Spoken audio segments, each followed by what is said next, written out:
Good afternoon, and thank you so much for attending this session. Can we please welcome Julia and Charan with a round of applause?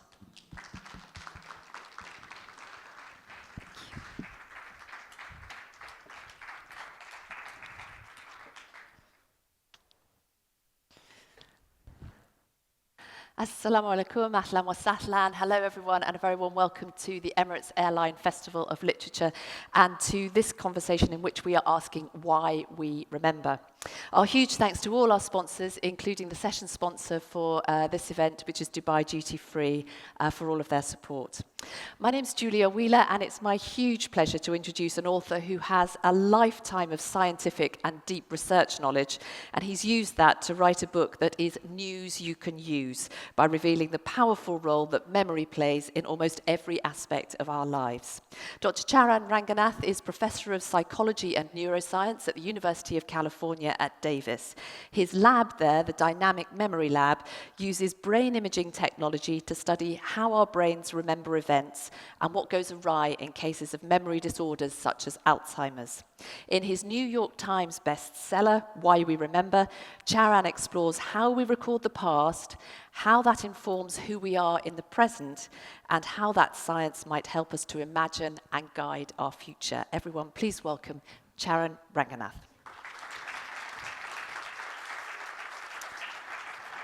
Charan, I wonder whether we might be, now this is a very brainy session. Have you brought your breast brains with you? I'm hoping so. I wonder whether we might ground this in the science and in the neuroscience. So just set the sort of brain landscape, if you would. What's going on in terms of memory in our brains? Well, one thing that our belief about the way memory works is that memories aren't stored by individual cells in our brain or neurons, but rather by groups of neurons. So you can call them a cell assembly. That's one of the terms that people use.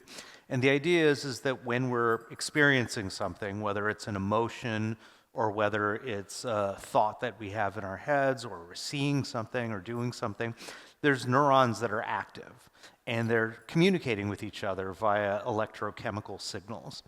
And the key is that that's what gives us our conscious experiences.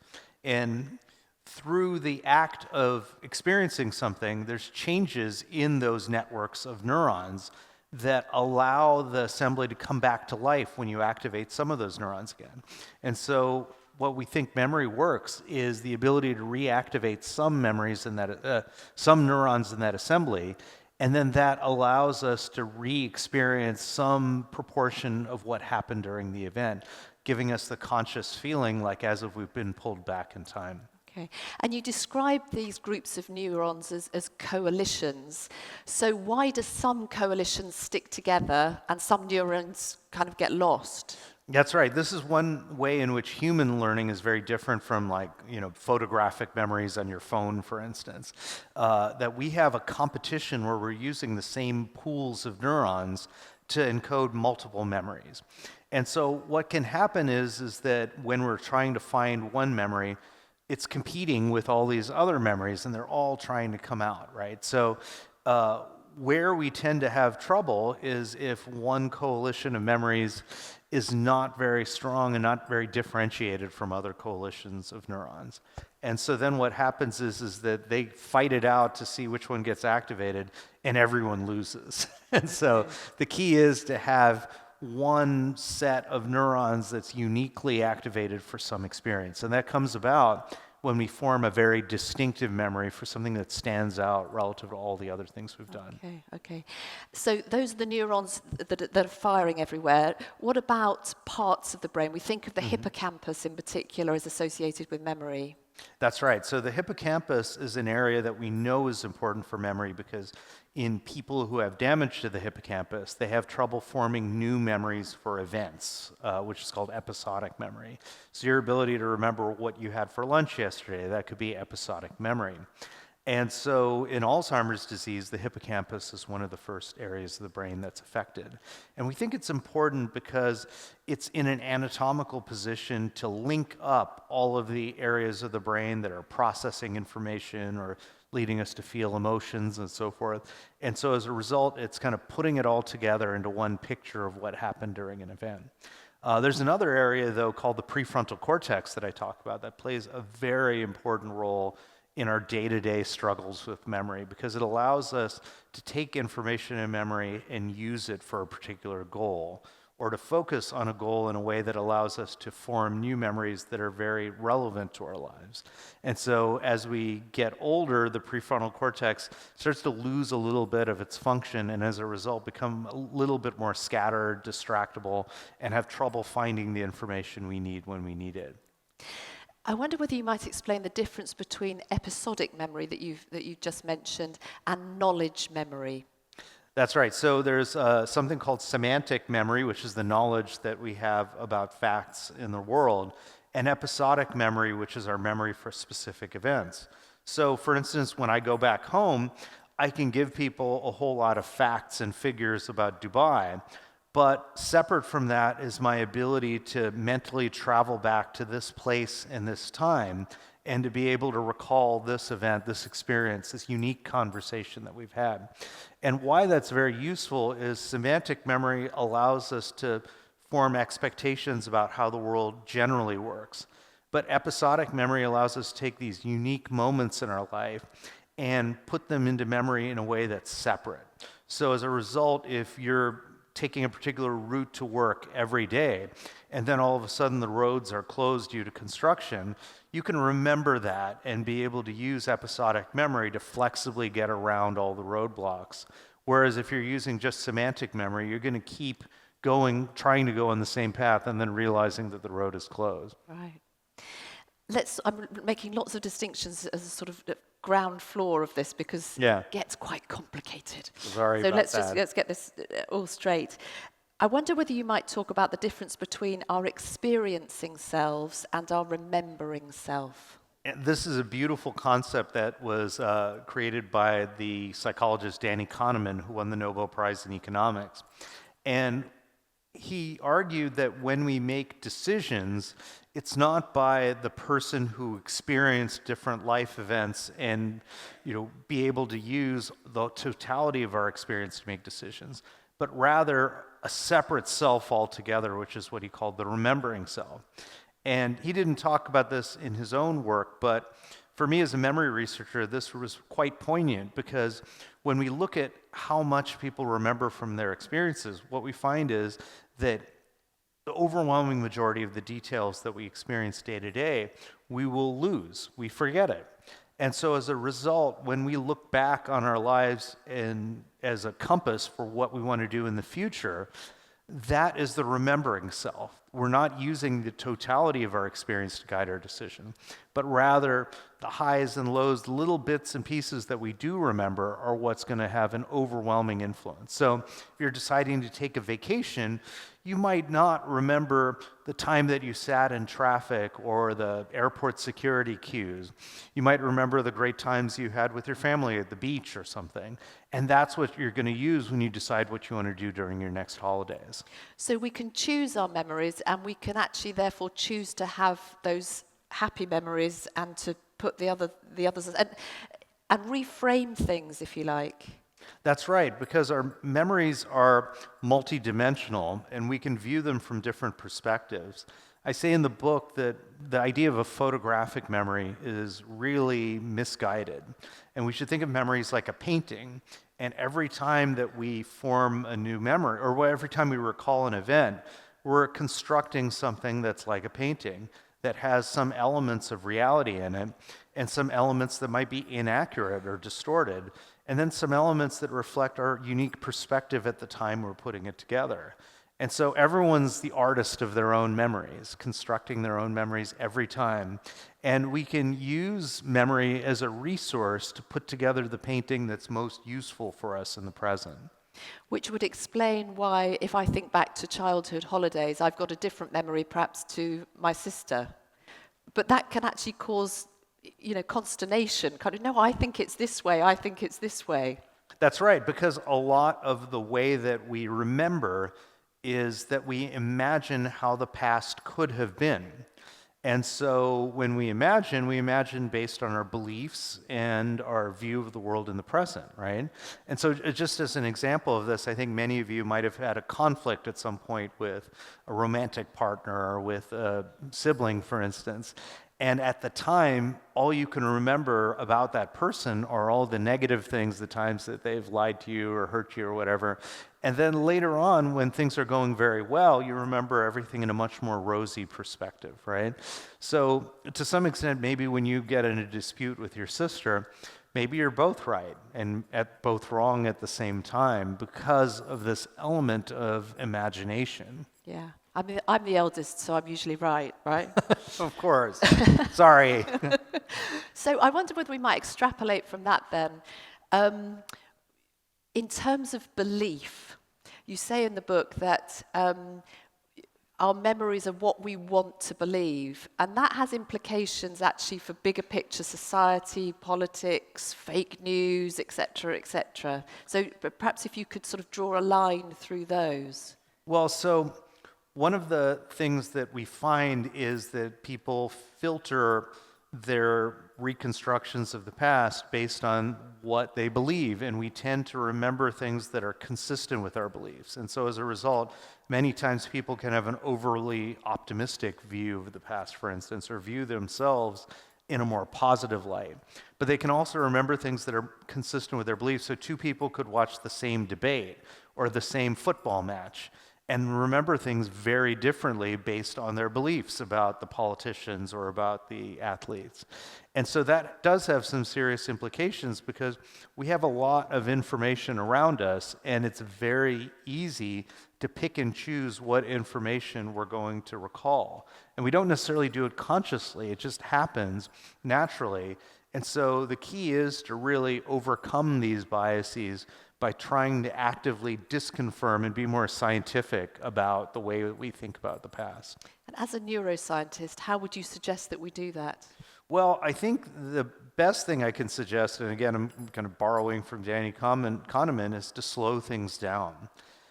Because essentially, recollecting in a way that's accurate is a controlled process, and it's a time-intensive process.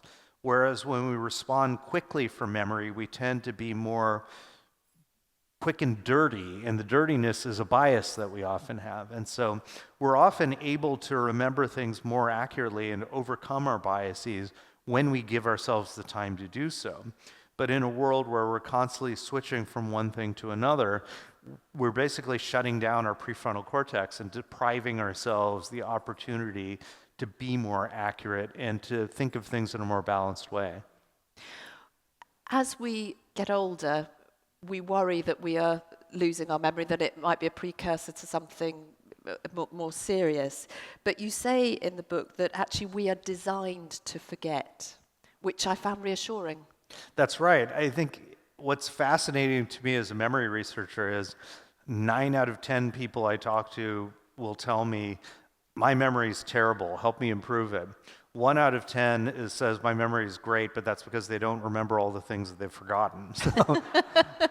So as a result, you have a lot of people who feel like their memory is bad, but if everybody feels like their memory is bad, then maybe their expectations are off, right? I mean, nobody in this room can hear ultrasonic vibrations, and yet we don't sit around saying our hearing is bad, right? So the fact that everyone forgets, and there's no one in the world who's been shown to have a photographic memory about everything, means that, in fact, we are designed to forget. And often when we do forget, it's not that the memory isn't even there, it's often that we can't find what we're looking for, and that is really a common cause of forgetting as we get older. And we really sit around and say, I know the name of that guy who was in that thing, but I just can't pull it out. Yeah. So, in evolutionary terms, why are we designed to forget? Well, the way I like to think about it is the human brain is designed for economy. We're trying to do as much as possible with as little as possible. And the more my lab has started to look at realistic memories for complex experiences, the more we realize that we form these episodic memories very sporadically, grabbing little bits and moments that are unpredictable, surprising, emotionally significant. And we don't necessarily encode the rest because it's utterly predictable. If you read a comic strip that has 4 frames in it, once you see the first frame, you can usually predict the second and the third. And then the fourth is the part that's really interesting because it usually surprises you and changes the way that you think about something. And why I think this is important is if our brains are prioritizing things that give us emotions, those are experiences that are usually biologically important, moments of desire or moments of, attachment or fear, that our brains are designed to prioritize because we want to use that to be able to find rewards or to be able to keep ourselves safe or, find our loved ones and so forth. And so our brains are naturally geared towards prioritizing the information that's important, so we don't lose the rest. And I know I'm going on, but I like to give an example of this when I travel, because I stressed out quite a bit about traveling here because I had a week, and so I had to pack everything I thought I could use in a week. Now, I didn't take everything I own because I don't want to, first of all, but second, I don't like to put in luggage because it inevitably gets lost. No offense to Emirates, but but it inevitably gets lost, and so you want to only fly carry-on. So what did I do? I said, what do I think I'll need for this next week? I packed. I know that I brought some things that I didn't need. I also forgot some things that I did need, but on average, I did pretty well. And I think that's a metaphor for life, because life is a journey, and you don't want to carry every experience that you've had with you. You want to carry what is likely to be useful. Sometimes you'll carry memories that aren't useful. Sometimes you'll forget the things that are important. But most of the time, we all do pretty well. So there are things that are important that we remember, but also and novel things, but also we're better at remembering, you say, the things that we're curious about, which when I read that, I thought that's exactly why when you study and you have a choice of what you study at university or beyond, choose the things that you're interested in rather than the things that you think will make you money or get you a great job. That's right. One of the things that we discovered in our research is that when we're curious, that state is associated with an activation of dopamine circuits in the brain. And dopamine sometimes is talked about as the pleasure chemical, but it's not. It's actually somewhat unpleasant when dopamine activity goes up because you feel this intense energizing to get a reward, right? And curiosity is associated with this increase in dopamine that energizes people to seek information. And as a result, our brains are very plastic in those moments of high curiosity, and we're able to take in things more easily. Now, one of the beautiful things about our work in curiosity is curiosity seems to be fairly beneficial to memory and equally beneficial throughout the lifespan.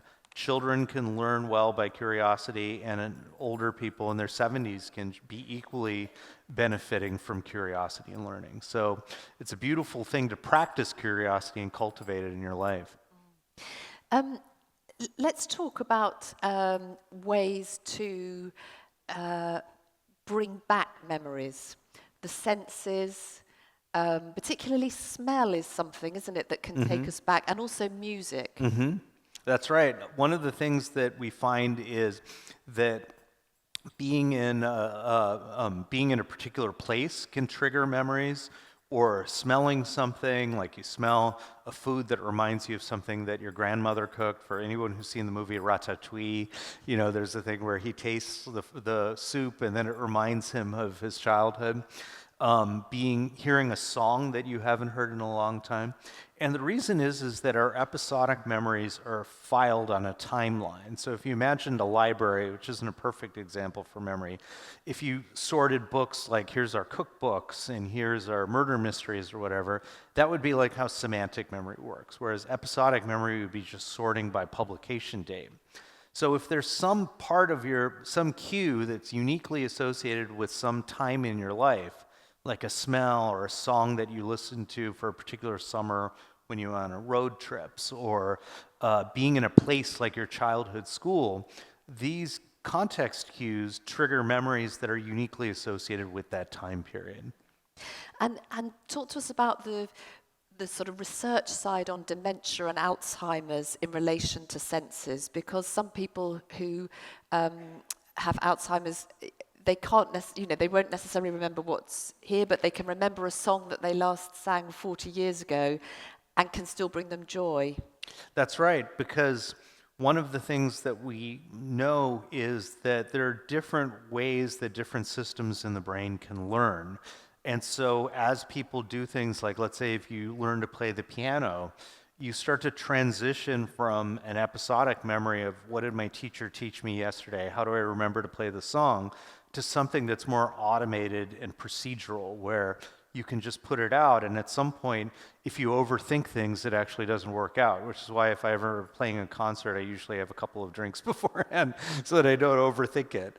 And so that automaticity allows us to express things that we've learned, even if we don't remember them. And so in Alzheimer's, what you'll find is people who were dancers can actually dance. People who were very musical can recall music. So my grandfather actually, unfortunately, had a tragic period of dementia where he couldn't recognize me at times, but he could recall songs from the films that he directed far into that period, which was just, it was quite beautiful to see that. Yeah, heartening, I can imagine. Let's talk about those sorts of diseases and outliers in science and how they can inform the sort of center of the bell curve, if you like. So what that research that's going on at the real boundaries, what that can tell us about perhaps our more normal experience. Yes, I mean, it's funny actually, because we haven't in neuroscience put enough work into saying how does your memory differ from my memory, right? So there are disorders, and I'm happy to talk about them, but what's really interesting right now is that we're learning about the extremes of experience within people who are seemingly healthy. So you have people, for instance, who talk about highly superior autobiographical memory, where you can give them a date from the distant past, and they'll be able to tell you what the weather was like and who won the sports matches that day and what they had for, dessert that day or something. Extraordinarily detailed memory. And then you have people with severely deficient autobiographical memory who can't remember anything they did yesterday, or what they do remember sounds like something they've read in a book. But as it turns out, they're all equally functional in life, and if anything, the people with highly superior autobiographical memory report being tortured by their past because they ruminate quite a bit. And so what this tells us is there is this incredible diversity. What's fascinating is that even the people with severely deficient autobiographical memory are totally functional in the real world. And people with highly superior autobiographical memory, if you take them to the lab, you can generate false memories in these people, or if you give them a bunch of words to memorize, they're no better than the severely deficient people. So there's something about the self, our own self-experiences, that is super important for this diversity of remembering that doesn't generalize to other things. We're learning about conditions like aphantasia, where some people can't visualize memories, and other people say they're highly visual. And so we're just scratching the surface of all that neurodiversity. Yeah. Let's talk about the false memories, because it's all fascinating, but I found this particularly fascinating. The idea that you can implant things and actually manipulate, and there are certain times when that's more effective than other times, at the point of us remembering, I believe. Yes, so one of the things that we know about human memory is the act of remembering, or even trying to remember, can change the way we view the past. So for instance, if I said, and this is a classic experiment where they would take people in and they would have the brother say to another brother, do you remember that time when you were 6 and you got lost in the mall? And they don't really have a memory for it.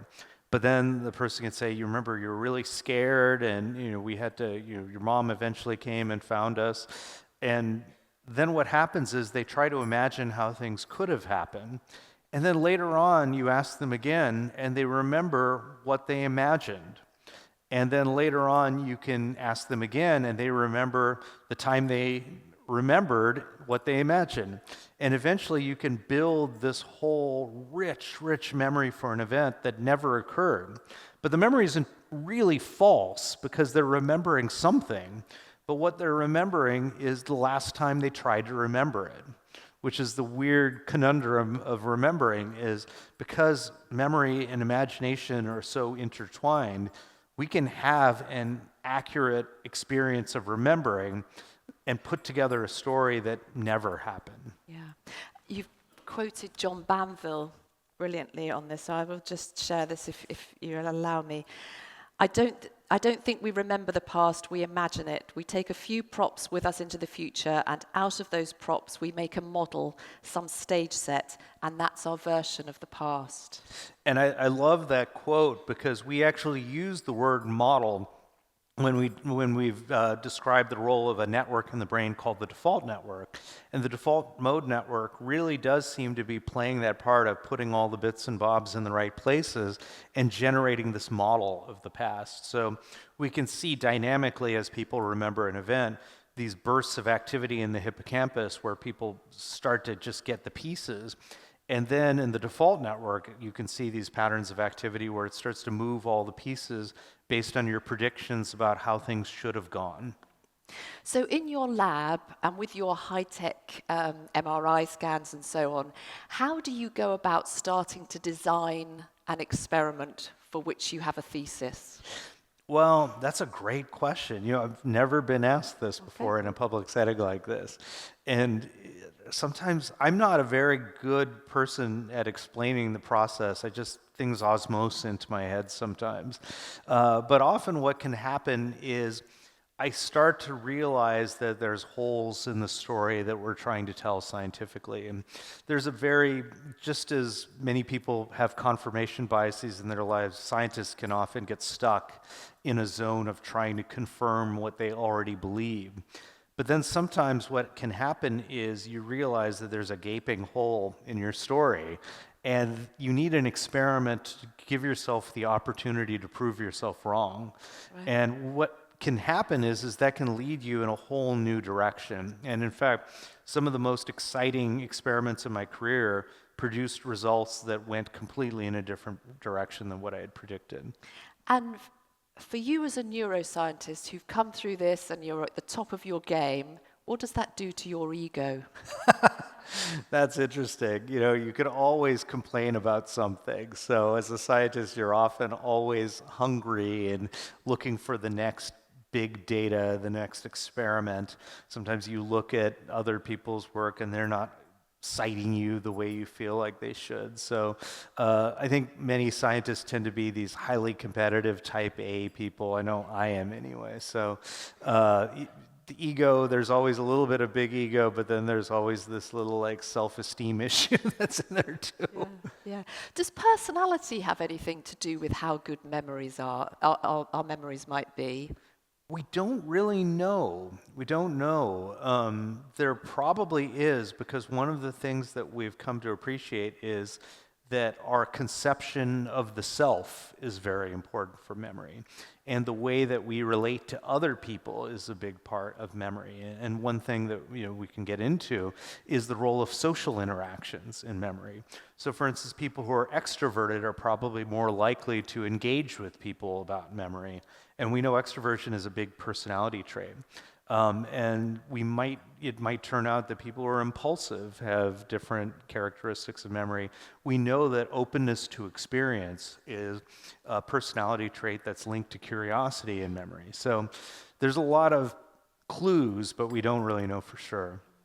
Let's talk about that collective memory side of things and the founding stories and the memories that make us who we are, both as individuals, families, but also within bigger society. How, as a neuroscientist, in terms of building that up and creating identity, where does that start and where can it take us? Well, one of the things that I talked about in the book, one of the random factoids that I pulled up, is just how much human communication is storytelling. And storytelling is 90% of the time sharing memories, right? And so I brought up this idea that the act of remembering can change the memory. So once I share a memory with you, my memory of it is changed because I had to shape a story so that you can understand it. But now you reflected back to me, and that memory is now transformed yet again. You have a memory for what I just told you. I have a memory for what you've told me about my memory. And so our memories are not our own anymore. They're intertwined with the world around us, right? And as a journalist, I mean, that's why it's such a heavy responsibility, I imagine, because you're giving people information that they will now have a collective memory for. And so you can start to see patterns where, a group of people all start to see the same kinds of media sources, and they share this information in social networks. And so you can get this viral spread of memories, sometimes for things that are utterly inaccurate, right? Yeah, that angle, isn't it? But also, I think that you touched on the sort of the family side of things, and how family folklore and family legend can actually grow. But that's important, really, isn't it, in terms of child development, for starters? That's right. This was one of the beautiful things I learned over the course of writing of this book, is that there's a whole literature on the way children remember. And so during childhood, typically children have a very fragmented memory. But the research tends to show that how parents, and actually much of the research is on mothers, so we don't know as much about fathers, unfortunately, but mothers who engage with their children about memory and collaboratively generate these stories and encourage their children to really take a rich role in telling their stories, develop a stronger sense of self. They develop a better self-esteem. They're less likely to be clinically depressed and so forth. They do better in school compared to children whose memories were sort of denigrated by their parents and kind of invalidated. And they say, that's not what really happened. Here's what happened. And so it can play a very important role in the shaping of the self, how parents interact with their children about memories. But it doesn't stop at childhood, right? It's like a teenager who's sitting at the dining table, and parents are talking about, the parents and the kids are talking about their week and generating stories and exchanging them. That plays a big role in mental health as well. And as I talk about in the book, and as adults, sharing of memories can be very important too. And if you have a personal trauma, sharing that memory with people who are supportive and can reflect back a different perspective can allow us to look at the world in a different way. Yeah, and you talk in the book about the sort of importance of listening to people who aren't the ones who are out there confidently telling, this is how it was, this is how it was. And actually, some of the more interesting stories are people from the quieter ones, but who need to be drawn out.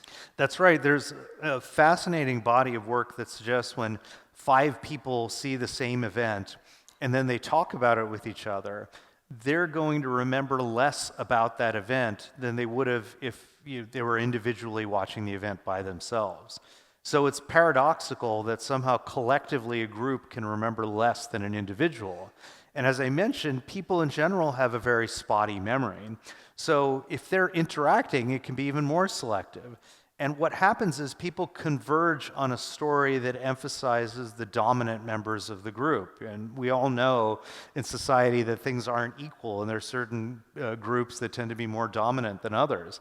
And so the way a group can remember better and really benefit from collectively gathering is if you emphasize the stories of the people who are maybe quiet, they're being held back, they're more marginalized, the older people, the women, the children, people who tend to be, historically speaking, out of the conversation. And I was also very interested that long-term partners can help each other with memory, but only on the basis that they have to sort of respect each other's memories. That's right. We find that the research shows that people who are have long-term partners, they can really understand the strengths and weaknesses of each other's memory and learn to complement each other so that the whole is bigger than the sum of its parts. And if you have other groups, as long as people can respect each other's expertise, they can all collaborate in a way that's much more effective. And so the key is really being able to respect the perspective that someone else brings in. And that's why people who are in successful long-term relationships can compensate for each other. And even in the face of early dementia, people can function much, much more highly if they have a partner that they can lean on. Okay, I'm going to ask for a show of hands. Who has ever had a situation where they've walked from one room into another thinking, I'm going to go and get this, and when they get into that room, they think, why am I here? Great. I have such good news for you. Why is that the case, and why should we not worry too much about it? Well, we talked about this idea that we have these models in our head of events, right? And so when we're walking through a room, we have a model of where we are. And as I was saying, our memories are rooted to these contexts, these places, for instance. And so when you walk into another room, we can literally see we can't have people walk while they're in an MRI scanner, but let's say you watch a movie and a character walks from one room to another. There's a big spike in activity and abrupt changes in patterns of brain activity, and people naturally have trouble because our brains are forming a boundary between the memory of what happened in the previous room and what happens in the current room that you're in. And so we call that an event boundary. And so if you think about our brains trying to do mental time travel to remember a past event, well, when you create an event boundary, now your brain has to hop over that boundary, right? And so it's very natural. And so you have to retrace your steps and imagine, what was I doing when I came in, before I got into the kitchen, to be able to remember, because your mental context has shifted so much. Right. So it's completely normal. Completely normal. Okay. And what about that moment where it's on the tip of my tongue and I can't remember it? What's going on in there? And in that situation, how can we help ourselves, if at all? Well, so one thing that people find is that often when we have something on the tip of our tongue, it's, on the one hand, there's a strong memory that's fighting it out, but they're fighting it out with other competing possibilities. And so that competition is very hard, and we have the prefrontal cortex can allow us to resolve that competition. But sometimes what can happen is we're in the wrong context. So for instance, you see somebody who you've met and you know you've seen them before, but you're seeing them in the supermarket, let's say, instead of seeing them in the workplace. And so the context is wrong, and that is interfering with your ability to pull it up. Then you try to pull up a name and you pull up the wrong name, but you know it's wrong. But the problem is that now that coalition of neurons that represents the wrong name is active and pushing down the right coalition of neurons. So sometimes you just need time to be able to get out of that mindset, or sometimes you need to let go, because the other part of it is the more stress that you get, it actually suppresses your ability to retrieve the right memories. So sometimes taking a deep breath, saying it will come to me later on is the best thing. Yeah, and not reaching for Mr. Google to do it, because then we'll never get better at it, presumably. That's right, that's right. Well, if you do reach for Mr. Google, it still helps to generate a guess before you reach for Mr. Google, because then when you get the answer, you're more likely to be able to remember the answer. Yeah. So one of the things that I think is especially important, very counterintuitive to people, is the best way to learn something and have it stick is to give yourself the chance to get it wrong. And some of the research, and we found this in our lab, even shows that if I want to teach you a word in a foreign language, if I ask you to guess the meaning of the word before I give it to you, even that will help your memory. And we've done neural network models, computer models of the brain that explain that error is fundamental to learning. Yeah, and you've actually changed some of your teaching methods based on that, haven't you? That's right, that's right. So I grew up in an educational system that pretty much everyone has grown up in, where tests, for instance, are used as a way of assessing how much you know. And the idea is you want to do perfectly on the test so that you could show that you've learned everything. But now I use tests as a learning tool, not to tell me how much someone has learned, but to actually make learning happen. And so we give regular quizzes in my class where we test people on things and give them the chance to get it wrong. But once they've done that, now they will get the answer, and our brains can tweak all these neural coalitions to be able to form stronger, more lean, mean memories that will be more accessible later on. Yeah. So that's really the brain struggling. which brings us quite nicely to AI, artificial intelligence versus human intelligence. So first of all, I wonder whether you might set out how those two things differ, but also some of those similarities. Yeah, there's a lot of hype going around about AI right now. I just wrote an article about this that Sam Altman gave this quote where he actually had his unborn child, and he said that my child, after they're born, they're never going to be as smart as AI. And I thought this is one of the dumbest things I've ever read. Because essentially, this clearly betrays a complete lack of knowledge about human intelligence. So human brains are really designed to do as much as possible with as little information as possible. AI is designed to take as much information as possible and do as much as you can with it for a particular goal. So a human brain, each of you, as smart as you are, you're using less energy than one of these light bulbs. Now, on the other hand, ChatGPT can take down an entire power grid, which is why they're just campaigning for more and more energy sources. I mean, the carbon footprint's huge. But the reason is that we're forming very particular memories and learning in particular instances. The other thing is that we have episodic memories, which allow us to learn from one event. On the other hand, AI models learn very incrementally. And so as a result, they're very brittle and fragile, but they're also inflexible. So often what can happen is that a model can be trained up, but they have to stop learning before they're released into the world for people to interact with. Because if they continue to learn, they show what's called catastrophic forgetting, where they lose massive amounts of information that they previously learned. A human seems very forgetful, but we learn continuously through our lifetime. So what I think is that humans are by no means perfect. We can be biased, we can be selective, we can be distorted, but we remember in a way that's very intelligent and very different from machine intelligence. If I've got a big informational haystack and I'm looking for a needle, AI is the way to go. It's not going to be a human because it's too much information. Our brains are trying to reduce this information. But on the other hand, if you want to be fast and flexible and future-oriented, a human is going to win. And the other thing is that for creative purposes, like humans can be much, much better than generative AI because AI is scraping everything and then grabbing the common denominator in it all, in some sense the lowest common denominator. But you and I have unique episodic memories, and I guarantee you your lived experiences are different from mine. So if you sat down to write a short story, it's going to be something that I could never have produced because memory is the wellspring of imagination. And so as a result, if you all go out and cultivate a diverse range of experiences, you read a book in a genre that you've never read before, you listen to music from a period that's completely different than what you've been exposed to, you meet people from other countries, you're going to have a unique set of episodic memories that allows you to create something that nobody else could, and that but generative AI never will. But the key is that diversity of experiences. Yeah. You talk about humans, being biased, but AI, given that it's only working on the basis of what we put into it, can also be biased, and that can sort of be exponential in some ways.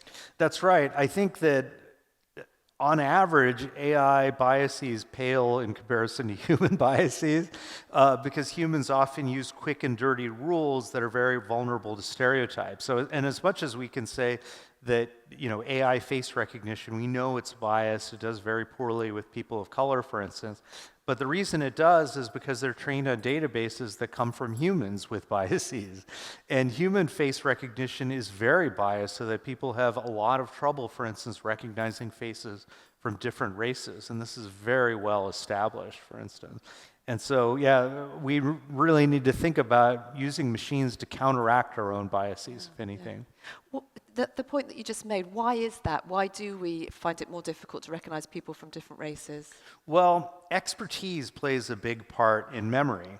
And so especially during childhood, there's kind of a formative period where our brains are especially plastic.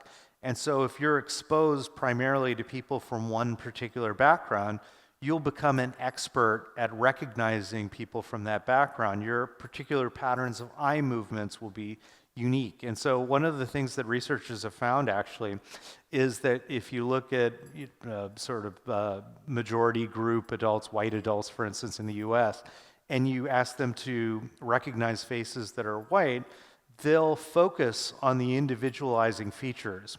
Whereas if you ask people to do this for people who are black, for instance, the white participants will tend to focus on the features that are common to the element of that race. In other words, they're seeing race before they see the individual identities. But a lot of that is individual experiences. And you can replicate this in AI by training a face recognition system on a biased set of faces. Yeah. Fascinating. Right, time for your questions. Ayushi and Tersha have the microphones. Thank you very much. So if you've got a question, yes, there's questions straight away here. If we could get a microphone there, and also then just behind there. Yeah, great. Off you go. Hello. Hi. Hi. Hi. My question is, does writing help in memory? And if so, patients with Alzheimer's, can we train them to write about what they've done in the day, and that trains them to remain a little more, does it help with their memory? It's a great question. There's some conflicting data if you look at classes, for instance, and whether handwriting notes gives you better memory, for instance, than typing them. And the work it's not clear what the results are there. But as a general rule, what you're talking about is true, that writing about your experiences will give you a better memory for those experiences. And it relates to what we were talking about with testing, that the act of trying to remember it will strengthen the memory for those core elements. And so writing down your experiences can be a great way to create a narrative in your head about what's been happening. And it's also actually very therapeutic. There's quite a bit of work showing that journaling can be very good for mental health, and even some work suggesting, and I don't know how solid this is, but suggesting that there can be some resilience to Alzheimer's disease from journaling too. And that's about reframing things, is it? That's right. Journaling, That's yeah. right. Yeah. And so I think this is also why gratitude practices can be so powerful. So I don't do this, unfortunately, every day, but I started to do this in my own life. I used to look at gratitude practices and I thought, this just doesn't make sense to me, because if I started thinking I'm so thankful I don't have cancer, my next thought is, oh my God, I could get cancer. This is terrible. So, but then as I was writing, after I finished the book, I said, what if I change this around and I just say, let me try to remember one measly positive thing, no matter how small it is, that happened today. And I would try to recall something. Oh, I got an email from a friend that I hadn't heard from in a while. That was nice. And then what happens is my mental context becomes a little bit more positive. And then say, oh yeah, I found out I got a royalty check from this, from my book or something like that. Then I go, oh yeah, I remember now. And it starts to snowball. And so it can create, again, a way of reinforcing these elements in your life that you might otherwise forget, that can be quite positive and quite powerful. Fantastic. There's a question just there, yeah. Hi. So I'm quite curious about whether there's a way to extrapolate some, maybe not necessarily the findings, but some of the hypotheses that are coming out of, the work around collective memory to, some of the less, empirically backed theories around collective unconscious.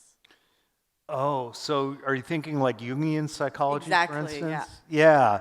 So Jungian psychology, they have this, just for those of you who don't follow it, there's this concept of the collective unconscious, which is this idea that collectively we all have this kind of shared memories for things, but they're kind of like, I'm digging way back into my clinical background, but it's something that we're not necessarily aware of, but we all share. And I think where that goes a little bit wrong is this idea somehow that we have this information that's truly unconscious, as opposed to information that we picked up that can be conscious or it can be unconscious. So I do think collective memory is real in the sense that if you are in a particular cultural group, if you're in a particular society, you will have memories for things that you've never experienced. and that will shape your beliefs. You'll have semantic memory that's very shared in the group. But I don't think it has to be unconscious, you know. The other thing is that there are certain narrative structures that we learn through storytelling and cultural things in storytelling, and that can be kind of a thing that becomes these archetypes, as Jung used to talk about. And it's not necessarily something that is exotic per se, but it's something that just more reflects the way we learn about the structure of the world around us. Does that help? Great. The question, and this lady had a question as well. Yeah, thank you. Sorry. Thank you for the fascinating talk. One of the things I wanted to understand is you talk about neurodiversity and the effect of it on both memory and the remembering of the memory. So have you or anybody done a analysis of what it means for autism? The impact on autism? And specifically you mentioned something like you have a memory and then you're tainted by the various aspect of it when you remember it. Would that be different from an autistic or somebody who has ASD or ADHD and so on? Thank you. It's a great question, and there's some conflicting evidence on this. There's some work, for instance, we've done a study on people with ASD showing that they had very poor memory for a lot of the contextual information about an event. I have a colleague, a friend of mine actually, who did a study. They kind of found the opposite. They had normal memory for these kinds of things. And I think part of it is there's a very wide degree of variability in the autistic spectrum, and I think some of it's a diagnostic issue that we just don't understand it. But there's some work that I found that very compelling, suggesting that often people with autism focus on different information. And so people who are maybe more neurotypical might focus on the gist and the meaning of an event, whereas people on the autistic spectrum might focus more on the sights and sounds and the details, maybe, but not process the meaning in the same way. Thank you. There was a question just in the front here. Keep your hand up. Yeah. And then we will come to you, this lady next, please. Thank you. Hello. Hi. If you have one advice to give us to fight dementia, since you mentioned it many times, what would it be? Take care of your physical health. Your brain is a body part. And so it's in your soul, your whatever you want to call it, it's just your brain and nothing else. And so if you want to protect who you are, you want to protect where your brain's going to go, take care of your body because it's all a connected system. So, keep cardiac health, cerebrovascular issues, for instance, these are a very big deal. And so physical exercise is very, very important. There's some work, I'm collaborating with somebody who studied superagers, people whose memory is still the same as, who are 80, who remember as well as when they're in their 50s. And there's actually two things that seem to stand out. Genetics doesn't seem to be huge.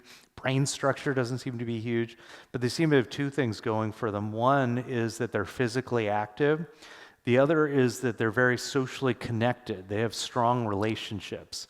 It doesn't necessarily mean that they're going out and socializing all the time, although many of them do, but they have strong relationships and they have a sense of purpose. And so these are two things, physical health and emotional mental health are absolutely crucial.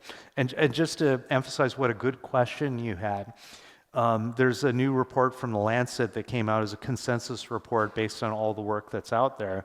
And basically it said if you took all the cases of dementia that are out there, 70% of that variability, 70% of those cases can be attributed to causes that are preventable. So we need to think about not curing Alzheimer's, but preventing it in the first place. And does food play into that? Sleep plays into that?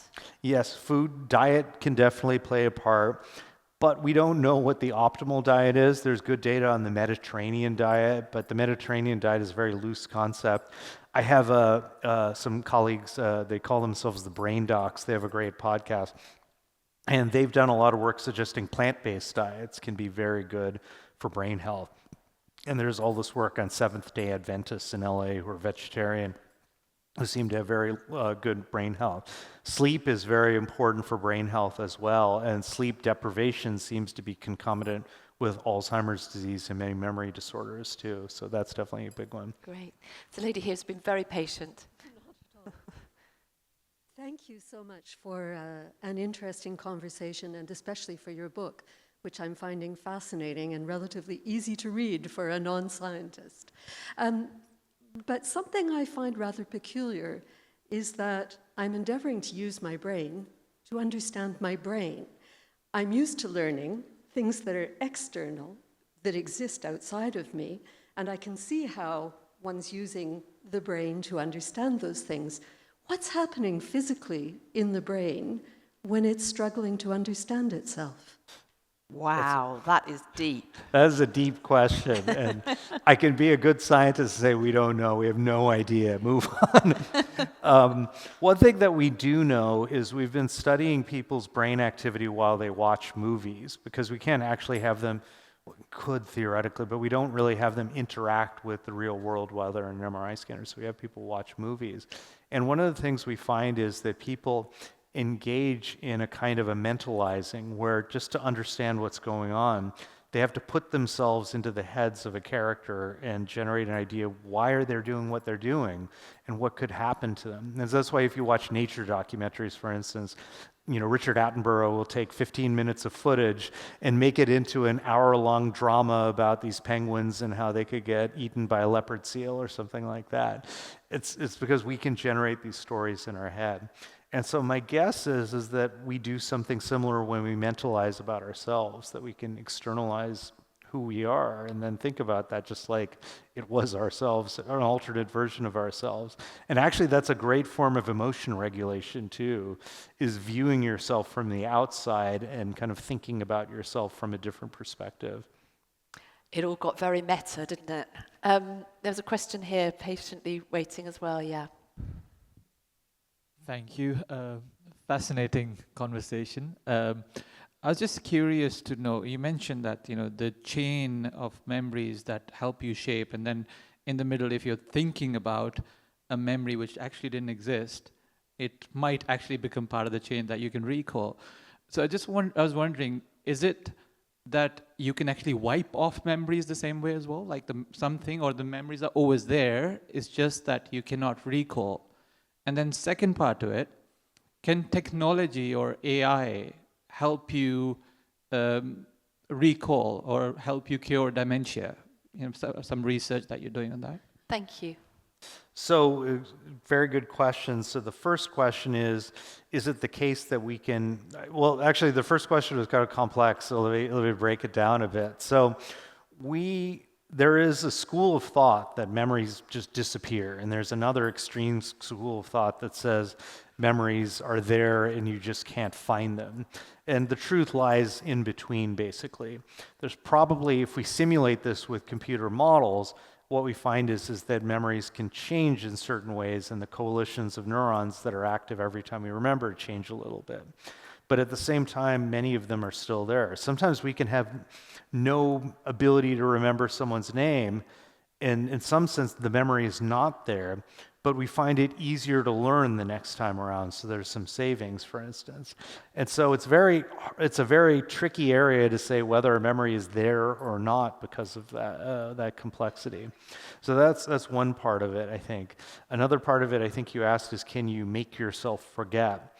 There's data suggesting that you can suppress memories by consciously trying to put them away when they come into your head. But it's not clear that the memories are erased as opposed to becoming inaccessible. And so we don't know for sure.